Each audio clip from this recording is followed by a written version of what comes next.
마지막으로 이제 미생물 사용 방법 및 주의사항에 대해 또 말씀드릴 건데, 보시면 미생물 사용 방법에는 이렇게 네 종류로 이렇게 저희가 설명드릴 수 있을 것 같은데, 정식 전에 토양 처리를 하는 거는 이제 토양 처리나 퇴비 사용이 하는데 이 방법이 가장 좋거든요. 농가들한테 물어봐요. 교육할 때 언제 미생물 사용하는 게 가장 좋겠냐 이러니까 재배 중에라는 말을 가장 많이 하시는데, 제가 해본 결과 토양에 이제 먼저 작물 심기 전에 하시는 이제 퇴비, 거기에 주는 게 가장 좋고, 왜냐면 퇴비에 미생물을 사용하게 되면 1년 내내 종균 역할을 하기 때문에 그 미생물이 죽고 나서 또 미생물이 또 들어가면 개가 또 자라게 되고 또 작물에 좋은 도움을 되고, 이렇기 때문에 꾸준하게 1년에 그게 균이 살아있기 때문에 좋은 이런 정식전의 토양처리 가장 좋고요. 그 다음에 육묘 중에 사용하는 것도 좋습니다. 어렸을 때 제가 만약에 이제 어렸을 때 이제 미생물을 많이 먹고 이렇게 컸다면 키가 지금 제가 지금 160이 안 되거든요. 만약 170이나 180까지 자랐겠죠. 마찬가지거든요. 어렸을 때 만약에 미생물을 사용하게 된다면 1년 내내 어렸을 때 이제 보약처럼 튼튼하게 자라게 되면 병원균이나 이런 거에 대해서 면역이 생기기 때문에 튼튼하게 잘 자라거든요. 어렸을 때 주는 게 좋고, 그리고 이렇게 못했었더라도 이제 재배 시기 중에 뭐 2주라든가 물 주실 때마다 주신다 하면 좋을 것 같습니다. 퇴비 발효하는 미생물 활용 방법인데, 보시면 겨울철 같은 경우는 이렇게 덮어주시면 좋은데, 실제 농가에서 이렇게 덮어서 하시라 하면 다 하시더라고. 와서 한번 네가 한번 해보라고 하면서 하시는데, 한다면 얘들도 미생물도 생물이다 보니까 이렇게 덮어놔야지 호흡과 이러면서 빨리 발효도 되고 이래 되거든요. 근데 여름철 같은 경우는 이렇게 이제 안 덮어놔도 이렇게 발효가 되기 때문에, 조금 빨리 되기 때문에 된다면 겨울 같은 경우는 이렇게 비닐 덮어서 해주시면 좋고, 이렇게 하셔야 되고, 지금 현재는 이렇게 퇴비를 만든다 한 3번? 4번 정도는 미생물 섞어가지고 이렇게 뒤엎어주면 좋으신데, 섞어주면 좋으신데, 이렇게 섞기가 쉽지가 않거든요. 요즘에는 퇴비를 발효하는데 여기 공기를 불어주는 이런 설비 장치가 또 한 20만 원 정도 이렇게 하는 걸로 제가 알고 있거든요. 된다면 공기를 좀 넣어가면서 이렇게 조금 뒤집어주면서 섞어주면서 하면은 발효가 되게 빨리 되기 때문에 좋다는 것도 한번 말씀드릴게요. 그리고 이제 육묘상에 이제 한다 하면, 이제 육묘 초기에는 500에서 1000배라 돼 있긴 하지만 500에서 1000배 하시지 마시고 연하게 1500배부터 이렇게 물 주시면서 좀 보시고, 작물 상태에 따라 보시고, 조금 진하게 조금 줘도 되겠구나 하면 1000배, 그 다음 되겠구나 하면 800배, 이렇게 해가 좀 줄여가면서 하시는 게 좋고, 만약에 어렸을 때 이렇게 좀 진하게 주신다면 바이러스 걸린 것처럼 쪼글쪼글해지는 경우가 있기 때문에 어렸을 때는 조금 조심하셔가지고 사용하시는 게 좋고요. 그리고 작물 재배 중에는 이제 500에서 1000배 이렇게 사용하시는데, 부탁드리고 싶은 게 뭐냐면, 미생물을 사용하기 전에 작물 사진을 꼭 한번 찍어 보시는 게 좋을 것 같아요. 미생물을 사용하기 전, 그리고 1주, 2주 이렇게 작물을 보면 똑같은 이제 작물을 사진을 찍어 놓으면 개들이 말을 하거든요. 말을 하지는데 그 사진에 보면 표시가 나거든요. 미생물을 사용하니까 어떻다. 근데 실제는 여기에서 500에서 1000배를 사용하라 하지만 다 땅마다, 집주인마다 이제 땅마다 다 틀리거든요. 성질이요. 틀리기 때문에 뭐 500배가 낫다, 1000배가 낫다 이거는 말을 못 하거든요. 일단은 미생물을 가져가셔가지고 1000배부터 먼저 좀 해보시고, 이게 조금 괜찮네 하면 좀 앞으로 800배, 500배 이렇게 진하게 주시면 될 것 같고요. 만약에 뭐 버코올데리아라든가 좀 흑색 썩은 균해병이나 이런 병 관련된 이제 특허 미생물을 사용하신다면 그거는 250배나 500배부터 이렇게 사용하셔도 되는 거고요. 균마다, 내 토양마다, 그리고 또 다양하게 이렇게 조금 해보셔야 되는 거지, 모든 게 좋다고 500에 1000배, 500에 1000배 이건 아니거든요. 한번 사용해 보시면 좋을 것 같고요. 그리고 여름에 사용하는 거랑 또 이제 겨울에 사용하는 거랑 또 이제 작물이 흡수하는 양이 다르기 때문에 이것도 미생물 희석 배수가 뭐가 좋다는 말은 안 되거든요. 그렇기 때문에 제일 좋은 거는 뭐냐면 꾸준하게 사용하시는 게 가장 좋다는 거 꼭 기억하시고 가시면 될 것 같습니다. 제 이렇게 교육을 들으면 미생물이 무슨 만병통치약처럼 들릴 수가 있는데, 미생물은 보약이라 생각하시면 되고요. 보시면 가다 사용은 좋지 않습니다. 그렇기 때문에 어떤 농가 같은 경우에는 꼬치에 작년에 해보니까 너무 좋으신 거예요. 그래서 이 농가 같은 경우는 좋으니까 진하게 사용하시는 거예요, 처음부터. 그러니까 어렸을 때부터 진하게 사니까 배배 꼬이면서 이렇게 돼가지고 바이러스 걸린 것처럼 이렇게 쪼글쪼글하게 되는 경우를 봤거든요. 그렇기 때문에 그렇게 사용하시지는 마시고, 그렇게 단번에 이렇게 효과 얻는 게 아니기 때문에 꾸준하게 사용하시는 게 가장 좋고, 여기 보시면 희석 배수 이렇게 있는데, 여기 보시면 또 희석수 양은 미생물량 곱하기 배수 이렇게 생각하시면 되는데, SS기가 500리터잖아요. 근데 500리터인데 미생물 2리터를 넣게 되면 250배거든요. 이렇게만 한번 생각하시고 계산을 하셔가지고 사용하시면 되고, SS기 500리터를 사용한다면 한 400평 정도 토양에 처리할 수 있거든요.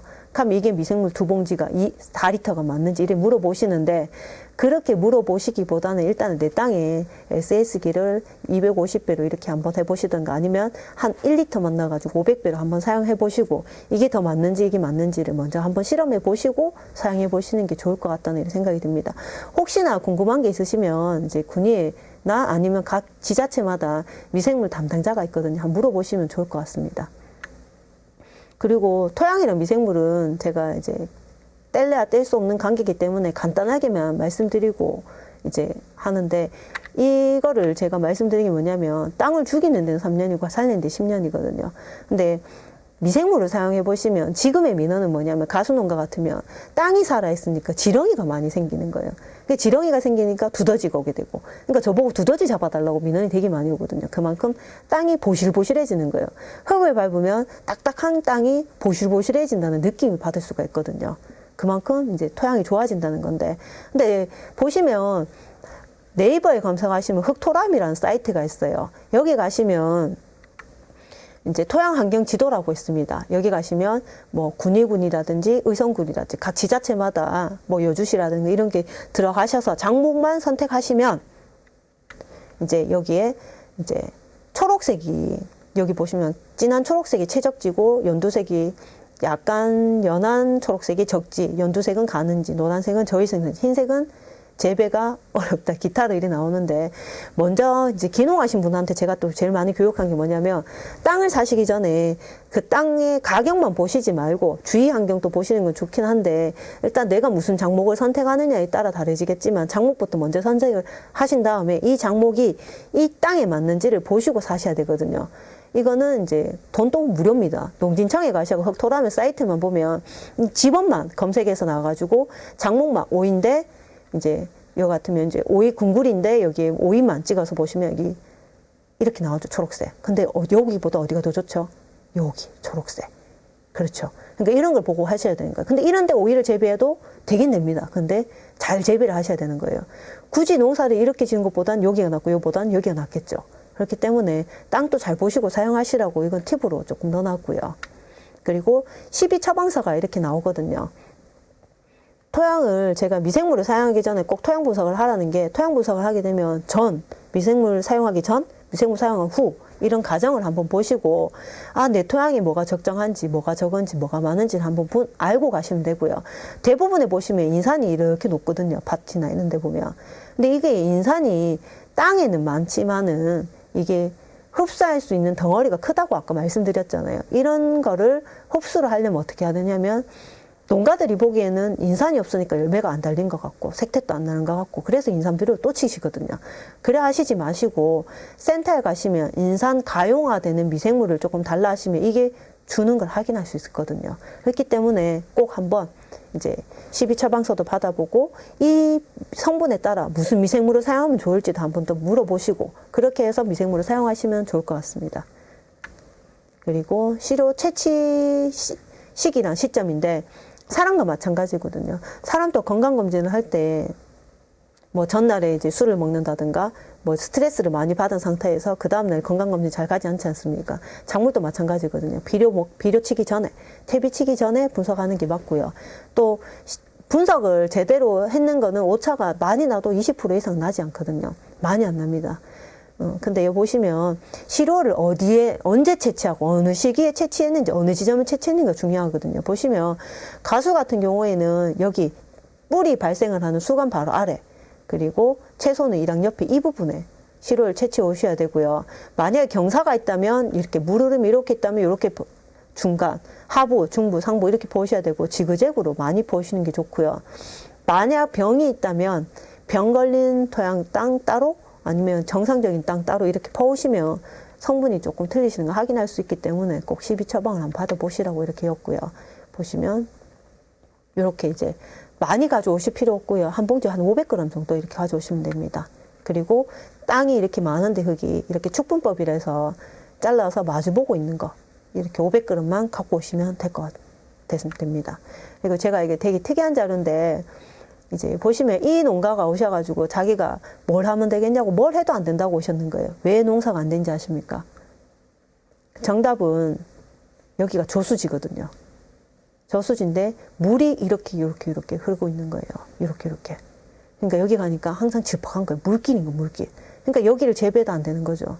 그래서 이분 같은 경우는 여기에 배수관 이렇게 뚫었거든요. 그러니까 물 빠진 거를 이렇게 하고 나니까 그다음부터는 지금 복숭아를 재배하고 계시는데 재배를 잘하고 계시고 있거든요.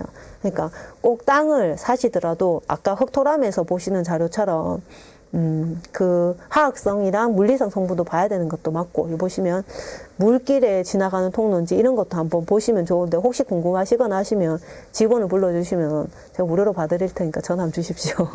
네. 이상 제 강의를 마치고 혹시 궁금하신 사항이나 있으시면 각 지자체 농업기술센터에 저 같은 이제 지도사가 있습니다. 저도 미생물 업무를 본 지 좀 됐고, 지자체에도 가시면 미생물 업무를 본 담당자들이 다 있기 때문에 제가 이 강의는 노고민만 보는 게 아니라 공무원도 많이 보고 있거든요. 그리고 저거 전국으로 또 교육도 많이 나가고 있기 때문에 혹시나 필요하시다면 자료라든가 뭐 궁금하신 거 있으면 군위군 농업기술센터로 전화 주시면 성심껏 답변 드리도록 하겠습니다. 네, 이상 강의를 마치도록 하겠습니다. 고생하셨습니다.